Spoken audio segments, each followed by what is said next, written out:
Hello everyone and welcome to this special New Year's Eve treat. A video from me, Grandmaster Matthew Sadler. And we're actually looking at a game from the ongoing Caplin Hastings Masters. This is a game between Peng Zhang and Borna Derakhshani, played in round 3. And it featured, quite an interesting theoretical opening.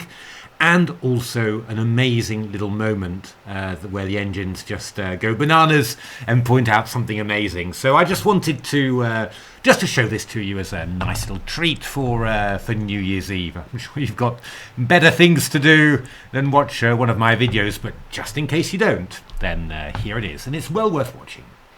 We're just going to go through the opening quickly because just interesting maybe for the Sveshnikov fans out there. E4, C5, knight F3, knight C6, D4 takes. The players whipping out their moves like nobody's business. Bishop G5. There's a recent book by Ivan Saric, a chessable course as well, that recommends knight D5, like Fabiano Caruana played against Magnus. Makes quite a good case for it. This is the older main line, and there's various ways of doing it. White plays for the positional option here, which just involves establishing a knight on d5, taking on f6, and then just playing c3. And you're hoping that the control of this d5 square, occupation of the d5 square rather, and some pressure against these queenside pawns, you'll play something like knight c2 and a4, is going to to get some rewards. In principle, you know, black has managed to be active enough to get pretty good results, but it's a complicated line, but the theory goes very, very deep. So rook b8, knight c2, and bishop g5. The bishop just avoiding the exchange, and also just cutting across the white position like that. Also freeing the f-pawn to advance. I mean, in principle, you know, a lot of black counterplay happens with g6 and f5. So white plays a4, b takes a4, and now many ways of playing. Of course, b2 is hanging here, so knight cb4 played by white. And after knight takes b4, taking back with the c pawn, and in principle, you know, white's got quite a few ideas. Can take the a pawn, and then the a6 pawn is weak. You know, would be very easy for black to end up in a passive position. But this is all very well known. Loads and loads of theory here. Now, a recent book by Pavlovich for Quality Chess, I think, recommends bishop d7. It's not the main move though. Castles is the main move. Pavlovich makes the comment that black's probably equal, but it's not easy to achieve. I think it's just your choice basically. After castles, rook takes a4 is played. And now this lovely little move a5. I like this one very much. If rook a5, we've got rook takes b4. And then, queen takes a5 is threatened. Obviously, if you go b takes a5, we go rook b2. And, we've got a nice little combination of pieces there. So b5 played by white. And I mean, if white can keep control of those queenside light squares, then, could obviously be very, very promising. But black's got all sorts of ways of spicing up the position. So bishop d7, hitting the pawn on b5, h4. This is a slight refinement. Knight c3 was played by Leveronian against Kramnik in the Amsterdam Levitov Rapid in 2023, and black played the same idea really that we see in the game. This move d5, just trying to break things open. And white in that game, Levon took on d5 with a knight, but wasn't really enormous. Rook takes b2. White's always got a slight nominal edge with the knight on d5 like that, but Kramnik drew fairly okay. h4 is played in this position, and the idea is just to chase the bishop back, a little bit passive, maybe cut it off from the rest of the black position, and then play knight c3. But this is all very well known, and black again plays d5 like this. Now, yeah, I mean, if you play a move like, well, knight d5, we've got bishop b5 as we saw there, queen d5, I guess we're playing bishop e6 in this position. And after queen d8, rook d8, you know, we've got threats of coming into d2 like this. Should be quite annoying. Bishop can also come to c1 to attack this pawn. So white plays e takes d5. And, well, we're still very much in mainline theory here. King h8, bishop e2, f5, and now the move g3. Now, there had been a game previously. This is Lobanov against Suleimanov in Astana 2023. White had played castles in that position, and black had replied with the very, very aggressive g5. That's really showing some aggression there. So Zhang played the move g3. And here, in actual fact, this is where the novelty occurred. Yeah, the Hierarch's book points out queen b6 and f4. Says that both are interesting. f4 seems to be the main move according to ChessBase. That's a game Miron against Nisipianu. But Derakhshani played the move Rook B6, and he played it very, very quickly. So I guess that either this was one of his prepared novelties, or maybe it's been recommended somewhere. Yeah, I don't know where, but it's kind of hard to keep up with all the sources that you can use. You know, stuff like chess publishing or anything like that. Yeah, you know, wouldn't be surprised if it had been recommended there. What's the idea of Rook B6? Well, actually, this rook is very, very nicely placed. In particular, this rook can double up on the f-file. And, well, I can just show you a key line, one of the main engine lines that shows the power of the rook. So after Rook A3, which is an interesting idea, sort of getting out of this attack and just sort of sweeping across the board. You know, e4, e3 could be a move for white, maybe even threatening a move like knight a4, you know, maybe into c5, for example. That could be a definite idea. But then after Rook a3, then f4, g4 and f3. Very common idea, also played by Nisipianu in his game against Miron. But this is just with Rook b6 and Rook a3 included. And yeah, you know, after bishop takes f3, bishop c1, that was the move. That was the move that also Nisipianu played. The idea is if queen c1, we go rook f3, and well, we're attacking g4. We've also got rook bf6 coming in. You know, if knight a4, we go rook bf6, which kind of shows the point of that move. And yeah, I mean, you know, white's got a lot of pawns, but yeah, position very, very exposed as well. If you go knight a4 in this position, attacking the rook on b6, covering b2, again we go rook bf6, you know, and yeah, I mean, this rook b6 move, very nice way of connecting the rook somehow. Well, black played castles, and now we got a few, well, inaccuracies according to the engines. e4 was played. I think f4 was the move that the engines wanted. Queen d3 followed by g5, which looks terrifying for white to me, I have to say. But black played the move e4, and white played the move d6 here.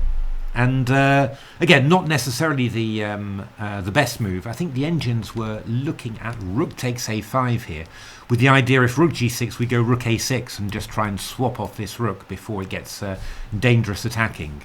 But white played the move d6, which is quite natural. I mean, d6 sort of cuts the rook across from going to the the king side, and you know, you're sort of looking at moves like queen d4, queen d5, or maybe just rook d4. Seems to kind of make sense of the white pieces. And here black played the move bishop e6, but my engines were absolutely screaming here for a move, and when I saw it, I mean, I loved it, and I sort of get the idea, but I just couldn't make it work for myself.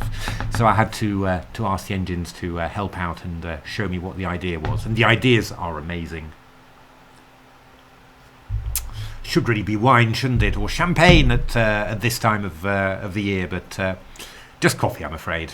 Not even any alcohol in it. What did the engines want in this position? You can sort of leave it on there as a tactical test if you like. The answer was bishop f4. Wow, bishop f4. So it's a gorgeous little move. I mean, it's actually attacking d6, so black's threatening rook takes d6. But the key point is, what do you do after g takes f4? Now I think the only move that I was thinking of, and the move I would play 100 times out of 100 in blitz game, was to play the move queen takes h4. But if you look a little bit deeper, you might be a little bit wondering about what happens when white plays the move queen d5. It's not very clear. I mean, you're sort of threatening to move the rook away and and eventually give your king some escape square. You can't bring your rook over to the king side because of a move like queen a8, threatening mate. So, not completely clear, any of it. But what the engines simply wanted was to play the move rook bb8. So covering a8 and now threatening rook f6 to g6. And actually the engines found nothing better than to take on e4, takes, and then this move queen g5, which is a very nice move, which basically forces the exchange of queens. Queen g5, f g5. Now the question is, was white better? I was assuming really that white should be much better in this position, but the engines didn't really seem to think so. After bishop e2, rook e2, rook d8, this is dragon against stockfish. Rook d1, king g8. Yeah, you just basically line up on the pawn, and white can try to hold it, but white will never actually manage. So actually this ends up being a draw, although not the most comfortable one. But what I was amazed about was I was sort of thinking about those sort of lines in my head, but what the engines want, they don't want queen takes h4, they want this move rook f6, which is very nice indeed. What's the idea of this move rook f6? The idea is to take on d6, or to go rook g6 and then queen h4. I mean, rook g6, queen h4 is the first idea, but if you take the pawn on d6, you really connect the rooks over to the king side.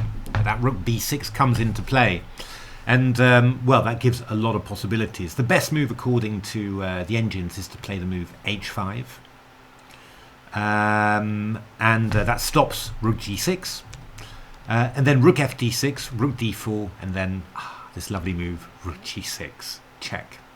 Even though you put a pawn on h5, the fact you've connected up those rooks along the 6th rank, that's giving the attacking chances. And at first sight, it just looks like it's completely winning. I mean, king h2, we've just got queen h4, checkmate there. But white does have the move bishop g4 just to block things up. And after queen h4, well, we've got all sorts of stuff. If rook d7, we just go rook g4 check, takes and takes, with just a draw by perpetual. A lot more material for white, but can't escape the perpetual. Rook e1, quite interesting. We take king f1, rook f4, threatening mate, queen c2, and then bishop e8. And this is pretty fearsome. I mean, the bishop might be coming round to h5, and then we've got queen h1, bishop stopping the king from escaping. So this was the best that the engines found. Rook e3, queen h1 check, takes. Rook f2 check. Ooh. King f2, queen h2, king e1, queen c2. But now rook d8, and we're just going to pick up that pawn on e8, that bishop on e8 rather. And after h6 check, king h7. This is a pretty unclear position, but the engines thought that it should end up as a draw. I quite like black's chances in a human game, I have to say, but the engines were making it a draw. So that's a pretty incredible idea. Rook f6, I have to say, I don't know, I'd find that pretty hard to find. But the really amazing line, the line that really tickled my fancy was, I was looking at various things. I mean, f3 was one idea, but after here, you can imagine that the attack is quite dangerous for black. The engines thought that white could sort of hold it, slightly worse position, but it's obviously not great. But the engines also pointed out the move king g2, which is quite interesting, with the idea simply of meeting rook g6 with king h3. So we go rook d6 and then rook d4, and to be honest, if you sort of ask me, what's the situation here, I would simply have said, well, I think that the white's just winning here. I mean, after all, you're exchanging off. You're powerful on the d file here. You're just going to exchange off a pair of rooks. Your king can come to h3 to cover the h pawn. If the h pawn gets attacked with a rook h6 and queen d8, we can simply play h5. I mean, you've got nothing here. But black's got an incredible idea here, which is the move bishop e8. And all of a sudden, this looks like it's absolute disaster for white. Yeah. Every move that the engine plays, your focus switches, because after rook d6, this is just completely winning. Black's just going to go queen h4 and then rook g6 check next move. And there's nothing that white can do about it. So yeah, white's just lost, right? Well, no, because there's just the incredible defense. No, I would never find this in a million years. You go rook d5. Okay, rook d5. So what's the idea of rook d5? Well, you can go bishop f7 here and just chase that rook away. So rook d6, and then yeah, we've got the same situation as before, right? I mean, the queen's going to move away, and then we just go queen h4 check, and then rook g6.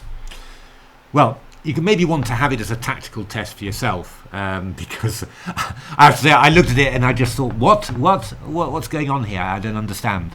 And then suddenly, oh, dawned on me. The move that white plays is bishop h5, and yeah, what's the idea here? Very simple idea.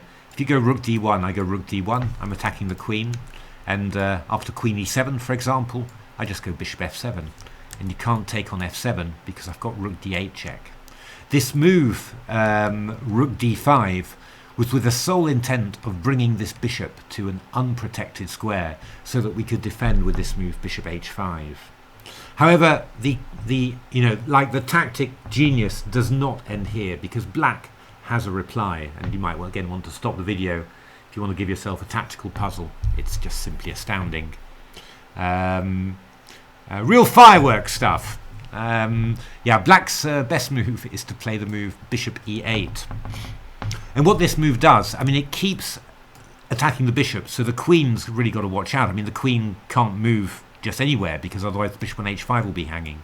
But if you go bishop e8, then I go rook d1. Ha-ha! And then afterwards I take on the 8, and I'm still covering the back rank. I mean, amazing, right? So after bishop e8, white has to find an answer. You know, the queen's en prise, so threatening rook takes d1. So white plays queen e2. And then, again, if you want to work this out, you can try and find black's response. Black's response here is the move rook h6. Because if you go bishop e8, I go queen takes h4, and this is checkmate. I've just got queen h3, queen h2, or queen h1. So, is white just losing that? Is just white just losing? No, there's a solution. There is a solution. What's the solution? I'll give you a moment to pause your video. I mean, I don't know whether I'd find this as white. Maybe. I don't know. White's solution is to play the move queen d1. So, what's the point? Well, if you go queen h4, I've just got rook h1. That's not a problem. If you go something like queen e7, I just take on e8. And if you go queen h4, I go rook h1. My queen's on d1 now, so I can actually counter this pressure on the h-file. And of course, rook g6 is met by bishop g6. And queen g4 is met by queen g4. So, what does black have to play? Black has to play rook d6. And then we go queen e2 again. And then rook h6 and queen d1. And that is, frankly, the most astounding... It's one of the most astounding tactical sequences I've ever seen, and it's also the most astounding draw by repetition I've ever seen. Absolutely bananas. Yeah.